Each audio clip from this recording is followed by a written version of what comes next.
Alam niyo yung sa may headquarters doon. Nanay ko po ay ako nga pala po si Edgar at nanay ko po ay taga Haro Leyte. Loyalista po kami mula nung maliit po ako. Tatay ko po taga Batangas. Loyalista talaga kami. Pero ngayon, ayoko na. Pwede ba magbura? Putang inang nyo, Marcos! Adik ka, putang ina mo! Lisa, Tanas, isa ka pa, putang ina mo! Tambalaslos, pag nakita kita, putang ina mo ah. Mumurahin talaga kita, ngangaratan pa kita. Demokrasya to, kahit pahuli nyo, pakulong nyo ako, wala pa kailan. Hindi ako sanay magsalita, pero kinakabahan ako, pero pasensya na kayo. Okay lang sa YouTube. Ayun lang ang masasabi ko, thank you. Okay lang, sigurado. Hindi, iniimbitahan ko po lahat. Sana pumunta kayo bukas. 1:30. Mamaya pala, mamaya na. Sana po,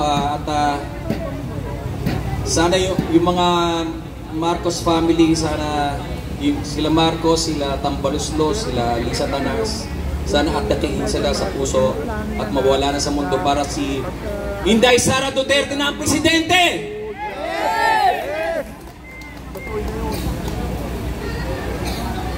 Basta, hindi na po ako loyalista. Ako po ay Duterte na. Mula ngayon, sa lahat ng ginagawa nila sa mga Duterte, hindi ako papayag. Hindi ako papayag sa ginagawa nila. Ayun lang masasabi ko. Lalaban tayo, lalaban ako. At mabuhay ang Pilipinas, ayun lang. Ayun lang po, maraming salamat po. Mabuhay ang Pilipinas! Mabuhay ang Pilipinas! Mabuhay! Ako po ay dating loyalista. Ngayon, alam nyo na. Dating loyalista, ngayon. Dating loyalista, ngayon, durugista. Pero hindi po ako adik. Ang tinutukoy ko, alam nyo na kung sino. Yan, nasa bowler ko. Alam nyo na. BBM. Magkita-kita tayo. Sana dumami pa ang tao dito bukas at sa susunod na araw sa dumami pa tayo. At mabuhay kayo lahat at mag-iingat kayo. Pag maraming tao, alam niyo na mag-iingat kayo lalo pag marami ng tao. Alam niyo na ang history repeats itself. Kung ano nangyari kay Marcos Sr. noon, mauulit-ulit yan. Pag maraming tao, alam niyo na yung nangyari noon, di ba? Pag dumadami ang tao, gagawa sila ng mga kaguluhan. Alam niyo na, kaya mag-iingat kayo. Mabuhay ang Pilipinas! Salamat po. Pero kuya, nakikita ko naman po yung nangyayari. Ninanakaw nila yung pera sa PhilHealth, yung ginto, yung flood control, projects, yung mga flood control, yung walang ginagawang mga tulay o building. Pag hindi pa ako bubalik tayo, anong mangyayari sa natin sa mga susunod na henerasyon, di ba? Magsumpi tayo! Di ba? Dito pa yan! Maging sumpi tayo! Oo! Yung susunod na henerasyon, yung mga bata, paglaki, malaking utang, babagsak ang Pilipinas. Kaya dapat kumilos sa tayo ngayon pa lang. Di ba? Oo nga, bagsak na nga, lalo pa na hindi pa tayo kikilos, walang mangyayari, di ba? salamat po. Sino pong gusto magsalita? Una sa lahat, nais ko pong ipaliwanag sa mga nagsasabing bayad daw kami. Una sa lahat, pumupunta po kami dito, kusang loob po kaming pumupunta, hindi po kami bayad. May mga pera po kaming pumupunta dito. No? Hindi po namin kailangan ng sponsor na pagbigyan kami para pumunta dito.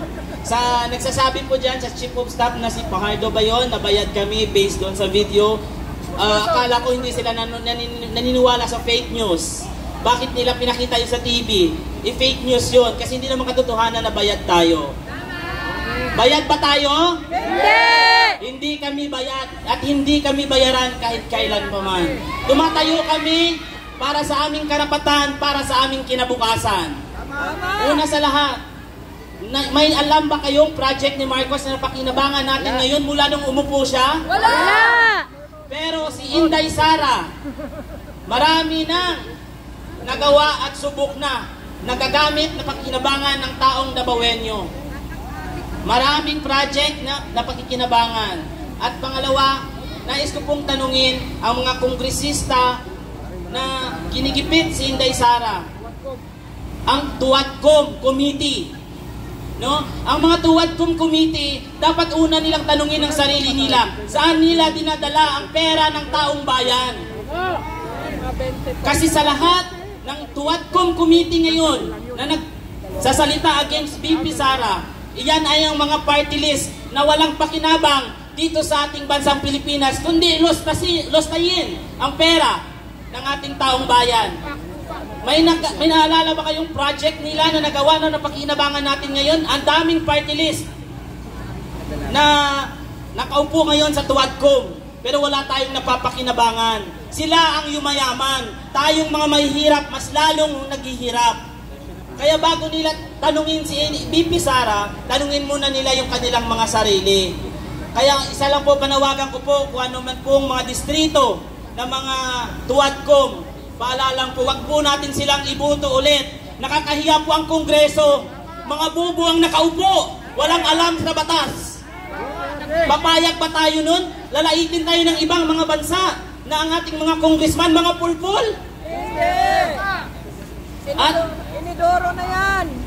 ang mga congressman po natin ngayon, nagmumudmud sila ng pera para maibuto ulit sila ng mga tao Pilipino. Which is, dapat, ang ginawa nila sa pinamumudmud nilang pera, i-control nila yung pagtaas ng bilihin ngayon. Hindi yung bibili sila, mamimigay sila, may tupad, may AX, kung ano pa man, na which is, ang binibigyan lang naman nila is yung mga kadikit nila. Kaya, wag na po natin silang iboto. Pangatlo, yung mga nagsampa po ng kaso kay VP Sara na mga PNP personnel, pasitabi po kung naririnig po man ninyo ang sinasabi ko about sa inyo. Freedom of speech po ito bilang isang citizen ng mamayang Pilipino. Una sa lahat, ba't kayo magsasampa ng kaso kay VP Sara as obstruction of justice? Kung tutuusin, nandyan kayo dahil by your profession. Si Inday Sara nandyan nakaupo dahil binoto siya ng taong bayan.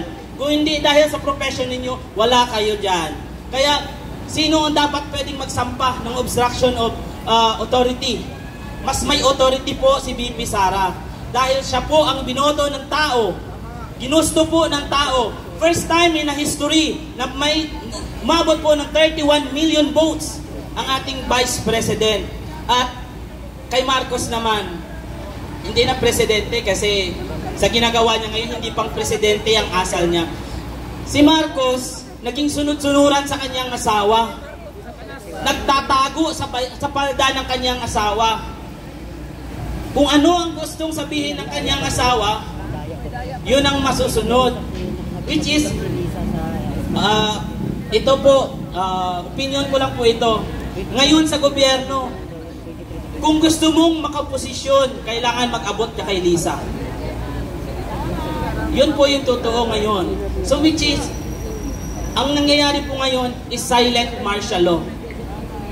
So kailangan, panawagan ko sa mga taong nakikinig, mga kasama natin kamag-anak, magising na po kayo sa katotohanan na niloloko lang po tayo ng administrasyong ito. Ginagago lang po tayo nila para yumaman sila.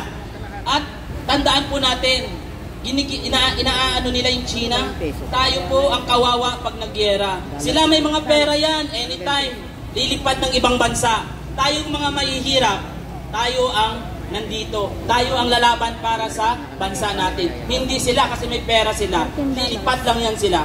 So sino ang kawawa? Tayo. Babangga sila sa isang barko na mas malaki sa kanila. Kung tutuusin, kung yung ginto na binenta ni Marcos, kung inano niya sa atin yun bilang mamamayan, ginamit niya dito, bumili siya ng napapakinabangan para masabi ng mga tao, ito si Marcos, pinabango na niya ng pangalan nila. Kasi sira na yung pangalang Marcos, sinira niya ulit.